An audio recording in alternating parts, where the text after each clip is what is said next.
What's up, guys? Erroneous here, back with another Raid Shadow Legends video. I want to give you my honest review on the new champion, Thor Feyhammer. So stick around. I'm going to go over the entire kit on Thor. I will also go over why I think that, he's already kind of power crept in the game potentially, or why he could potentially be even the best champion that came out for specific content in the game. So let's get into it. All right, so here he is.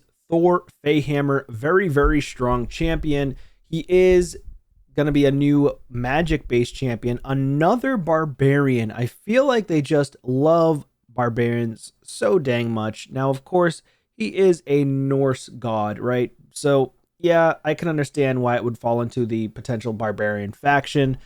But maybe they should make a Norse mythology faction. Who knows? Or some type of faction for gods. I don't know. Something like that. So anyways, Wrath of the Mjolnir, he's got attacks one enemy 2 times, 20% chance of repeating the attack. Each hit decreases a target's turn meter by 10%. Kind of a basic attack. Of course, it could potentially hit 3 times, but that's it. So hopefully the multipliers are good, but it doesn't apply debuffs. The target's turn meter decrease is really only good for PvE. People aren't really using bunch of accuracy on damage dealers in PvP unless they have incredible gear or they have them fully awakened, fully ascended, or even empowered, so on and so forth, with faction guardians, whatnot. But I don't think that just decreasing target's turn meter by 10% per hit is going to be great unless this guy's going to be utilized a ton in Cursed City. But it feels like this is more of a PvE A1 ability. However, it could be PvP. You're just really kind of gambling on a third hit. I wish it was just attacks one enemy 3 times. Would be very strong against your Rhodoses of the world. Very strong against anybody who's protected by a UDK.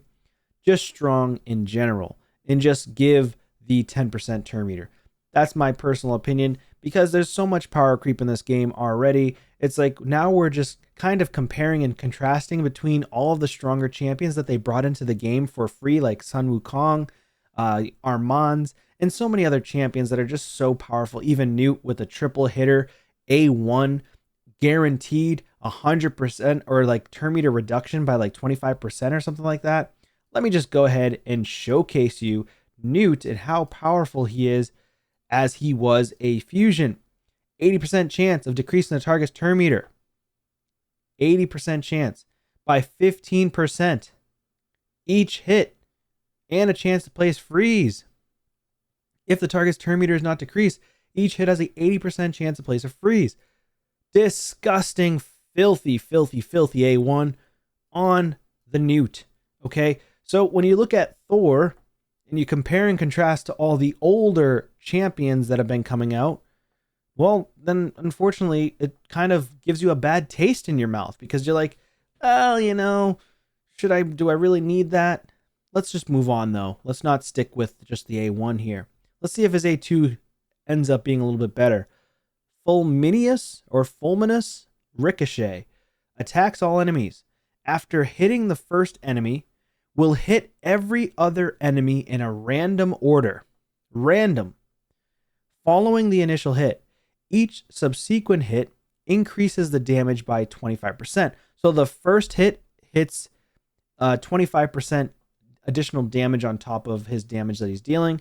Second hit, 50%. Third hit, 75%. Fourth hit, 100% more damage stack. At least that's how I'm reading it. It will ignore block damage and unkillable buffs. This effect does not work against bosses. So that means this essentially is great for PvP. I do like that it's good against block damage. I do like that it's good against unkillable. That is pretty fantastic. You've got your champions like Helikath, who ends up placing block damage on everybody. Unkillable with swift parry on champions a lot can be frustrating and annoying at times. So that is fairly strong for PvP. However, we don't know the multipliers, so we don't know how hard it's going to hit. And if you think about it, if it's going up against like one person and it somehow randomly hits all these hits into that one enemy, because this is going to be more than likely coded as a single hit. So it's going to be single hit into everyone. So it says attack all enemies, but after the first enemy, after hitting the first enemy, will hit every other enemy in random order. So I assume it's going to be coded as a single hit per enemy it's being hit. So yeah, so he isn't going to attack everybody, but it's going to be the first person that you targeted, which is going to be the first hit. Then the second person that you that is going to be random, third hit and fourth hit. So I wonder if it's going to automatically hit everybody else. So it does say will hit every other enemy. So it will absolutely hit every other enemy. So it won't just randomly go into the same enemy that you targeted, because it says right here it will hit the rest of them. So it's not like you can quad hit right into one person. So that kind of stinks. But I'm wondering if this ability can wipe out one of the enemies. It just sucks because it's so random. When it gets to 100% stack, it could potentially wipe out one enemy on the other team during live arena, classic arena, or tag team arena. That could end up being strong, but again, it's at random. It's just more RNG on top of RNG. I don't really like that. I wish you could pick and choose who it's going to target specifically. So I don't really like that. Now, this could be very strong in Hydra Boss, potentially. Now, the will ignore block damage and unkillable. This effect does not work against bosses. That's kind of frustrating. So you can't really get unkillable or block damage stolen. If you do, then he's not going to ignore it against the Hydra bosses. So that's a little bit frustrating, but I feel like the damage will stack up well in Hydra. It's decent. It's decent. It's a different type of ability. Well, it's not really that different. Let me just go ahead and showcase to you a champion who has a similar kit like that, right? So if I go to Galkut, Galkut has something similar. Attacks all enemies, one by one in random order. Damage inflicted, it decreases by 25%, whereas Thor's increases by 25% after each hit. So, in theory, Thor will smack on this ability. In theory. This is just based on reading his kit.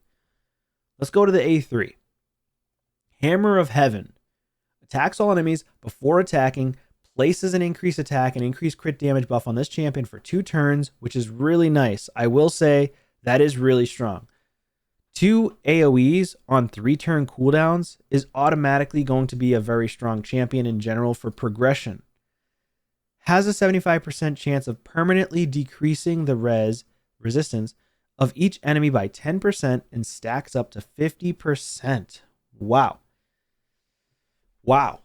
So you can literally take out 50% of the enemy's resistance, and I don't believe you require accuracy on that. So he doesn't need accuracy, and I actually did confirm that he doesn't need accuracy for that portion. Also has a 75% chance of placing a decreased speed on all enemies for 2 turns. Now that he does require accuracy on, but the resistance portion he does not need accuracy on. So very interesting part of his kit. Now you would think he would need accuracy to permanently decrease the res, but he does not. So that's kind of cool. It is on a 3-turn cooldown. That's nice. Damage goes up. You know, the buff goes up to 100% chance of permanently decreasing the resistance of each enemy. So that's kind of cool. And then on the passive, every time this champion deals damage, increases the thunder counter by 1, stacks up to 10. Each thunder stack increases this champion's damage by 3% and stacks up to 30%. It's not bad. Once the thunder counter reaches 10, attacks all enemies and places a stun debuff for 1 turn. After the attack, the thunder counter resets to 0. Aura is increased attack and battles by 30%. So that's not bad. I like the passive. Now, I did also confirm in the chat for the content creators that with this passive, if you put him in a hex set, cursed hex set, then the hex, because other allies are doing damage, he'll end up getting to the counter faster. And I think, at least if I kind of read this correctly in chat, then basically other allies attacking when he has a headset will actually get his counters up to 10 faster, and then therefore he's going to do a hit by attacking all enemies. And against the Hydra, this will be really good.